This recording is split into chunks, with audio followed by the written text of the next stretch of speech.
Le berger allemand s'approche d'un wapiti, quelques secondes après, tout le monde est bouche bée. Incroyable, le cervidé et le canidé sont copains comme cochons. Ils ne se ressemblent pas et ne sont a priori pas faits pour s'entendre et pourtant, ce wapiti sauvage et ce chien domestique, un berger allemand, se sont liés d'amitié depuis maintenant plusieurs années. Ce qui les unit ? Leur amour du jeu. Tout a commencé il y a quelques années quand un troupeau de wapiti a commencé à arpenter la propriété d'un agent des Colorado Park en Wildlife et de son chien, Trige. Or, Trige n'a pas eu envie de se contenter de les regarder gambader dans l'herbe. Très vite, il a tissé une amitié avec l'un des grands cervidés, qui n'est autre que le chef du troupeau.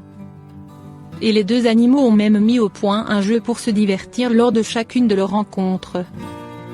Découvrez les deux bêtes lors de l'une de leurs séances de leur jeu favori. Est-ce qu'ils jouent à chat ? À celui qui courra le plus vite ? On l'ignore.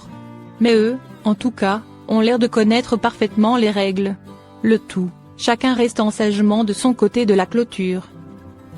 Ils ne semblent jamais manifester d'agressivité l'un envers l'autre, décrit Bill Vaugrin, porte-parole de Colorado Park en Wildlife, hâte dodo. En fait, le wapiti pourrait facilement sauter dans la course s'il le décidait. Mais ils gardent leur distance à travers la clôture. Une fois n'est pas coutume, cet obstacle semble être le garant de leur improbable amitié.